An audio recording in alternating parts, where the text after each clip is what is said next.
ભરૂચના દહેજ સ્થિત બેલ કંપનીમાં સમગ્ર રાજ્યના 23 જિલ્લાઓમાં ઝડપાયેલ ₹2212 કરોડના ડ્રગ્સના જથ્થાનો નાશ કરવામાં આવ્યો હતો। આ કાર્યવાહી દરમિયાન રાજ્યના નાયબ મુખ્યમંત્રી હર્ષ સંઘવી તથા વાગરાના ધારાસભ્ય અરુણ સિરાણા ઉપસ્થિત રહ્યા હતા। ભરૂચના દહેજ સ્થિત બેલના ઇન્સિનેટરમાં રાજ્યના વિવિધ જિલ્લાઓમાંથી જપ્ત કરાયેલા ₹2212 કરોડના ડ્રગ્સનો વૈજ્ઞાનિક પદ્ધતિથી નાશ કરવામાં આવ્યો। આ કાર્યવાહી નાયબ મુખ્યમંત્રી અને ગૃહમંત્રી હર્ષ સંઘવીની હાજરીમાં હાથ ધરાઈ। રાજ્યના 23 જિલ્લાઓમાં નોંધાયેલા ડ્રગ્સના 877 કેસોમાંથી જપ્ત કરાયેલા માદક પદાર્થોનો આ નિકાલ કરવામાં આવ્યો। તેમાં છેલ્લા 1 વર્ષ દરમિયાન પકડાયેલી અંદાજે 11.10 લાખ નશીલી દવાઓની બોટલો તેમજ 14,447 કિલોગ્રામ વિવિધ પ્રકારના ડ્રગ્સનો સમાવેશ થાય છે। દહેજ સ્થિત બેલના ઇન્સિનેટરમાં પર્યાવરણીય ધોરણોને અનુરૂપ સમગ્ર પ્રક્રિયા પૂર્ણ કરવામાં આવી હતી। આ પ્રસંગે રાજ્યના ડીજીપી જ્ઞાનેન્દ્રસિંહ મલિક, KL રાવ, ગૌતમ પરમાર, સંદીપ સિંહ, ભરૂચ કલેક્ટર, એસપી સહિત ઉચ્ચ પોલીસ અધિકારીઓ અને સંબંધિત વિભાગોના વરિષ્ઠ અધિકારીઓ પણ હાજર રહ્યા હતા। રાજ્ય સરકાર દ્વારા ડ્રગ્સ વિરુદ્ધ ઝીરો ટોલરન્સની નીતિ હેઠળ સતત કાર્યવાહી કરવામાં આવી રહી છે।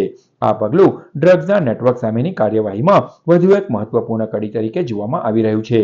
હર્ષ સંઘવીએ આણંદ એન્કાઉન્ટર, રાજ્યમાંથી ઝડપાયેલ 13 આતંકીઓ અને અમદાવાદ ફેક્ટરી બ્લાસ્ટ અંગે નિવેદન આપ્યું હતું।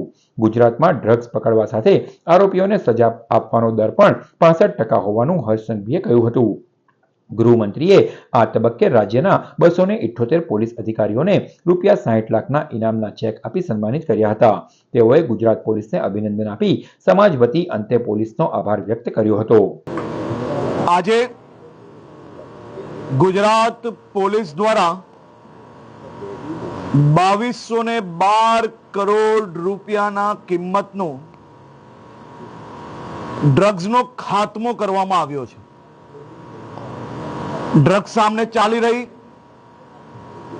આ જંગ હજી વધુ મજબૂતાઈથી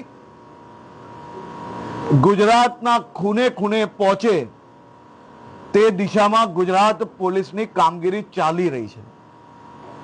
ગત ઓક્ટોબર માસમાં આ જ સ્થળથી 2000 કરોડથી વધારે કિંમતનું ડ્રગ્સનો ખાત્મો બોલાવવામાં આવ્યો હતો અને આજે 2212 કરોડ રૂપિયાની કિંમતનો ડ્રગ્સનો ખાત્મો બોલાવ્યો છે।